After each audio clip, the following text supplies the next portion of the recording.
Hello दोस्तों, स्वागत है आपका हमारे चैनल नॉलेज गलियारा में। दोस्तों, आज एक बड़ी खबर तुर्की से निकल कर आ रही है।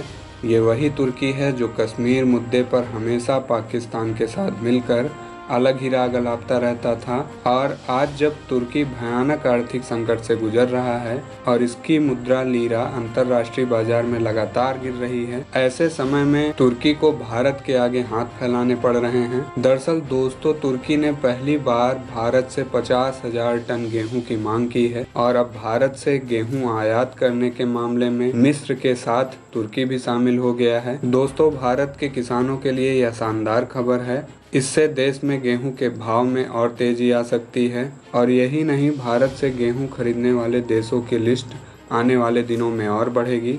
तो दोस्तों, खबर को विस्तार से देखने के लिए वीडियो को अंत तक जरूर देखिएगा। ऐसे में अगर अभी तक आपने चैनल को लाइक व सब्सक्राइब नहीं किया है तो कर लीजिए।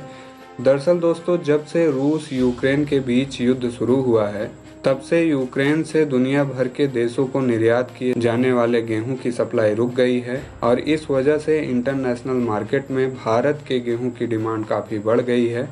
तो दोस्तों, अब आप सोच रहे होंगे कि सिर्फ यूक्रेन के गेहूं की सप्लाई बाधित होने पर दुनिया में गेहूं की इतनी कमी हो गई।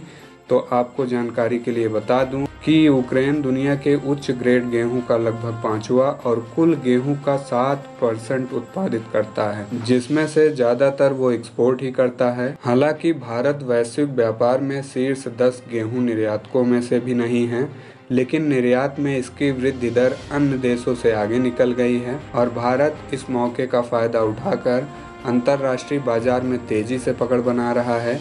ऐसे में दोस्तों, इन सब के बीच एक इंटरेस्टिंग खबर यह है कि आज से कुछ साल पहले तक यूरोपियन कंट्रीज और तुर्की समेत अन्य देश इंडिया के गेहूं को इस बात पे रिजेक्ट कर देते थे कि भारतीय गेहूं अच्छी क्वालिटी का नहीं होता।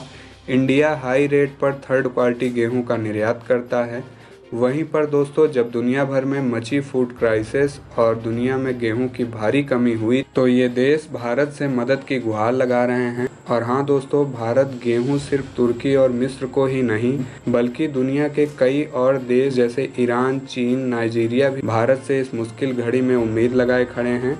ऐसे में भारत के लिए यह एक बड़ी अपॉर्चुनिटी है, और तब जब अंतर्राष्ट्रीय मार्केट में युद्ध की वजह से अनाज की भारी कमी हो गई है। और रही बात तुर्की की, तो ये वही तुर्की है जिसने समय समय पर भारत के विरोध में स्वर उठाए हैं। उसने कई बार कश्मीर जैसे भारत के अत्यंत संवेदनशील मुद्दे को पाकिस्तान के लिए अंतर्राष्ट्रीय स्तर पर उछालता आया है, पर भारत इन मुद्दों को इग्नोर करके अपने व्यापारिक हित के लिए इन देशों को गेहूं निर्यात करेगा, क्योंकि दोस्तों, भारत को इससे तगड़ा मुनाफा होने वाला है, जिसका उपयोग भारत अपनी कृषि को और उन्नत करने और अंतर्राष्ट्रीय बाजार में कृषि निर्यात के क्षेत्र में भारत को एक प्रमुख अनाज निर्यातक देश बनाने पर होगा। ऐसे में तुर्की जिस प्रकार से गेहूं के लिए भारत के समक्ष हाथ फैलाए खड़ा है, वह भारत की आर्थिक ताकत का ही सूचक है। ऐसे में दोस्तों, आपकी इस मुद्दे पर क्या राय है, कमेंट करके जरूर बताइएगा। आज के लिए बस इतना ही। जय हिंद।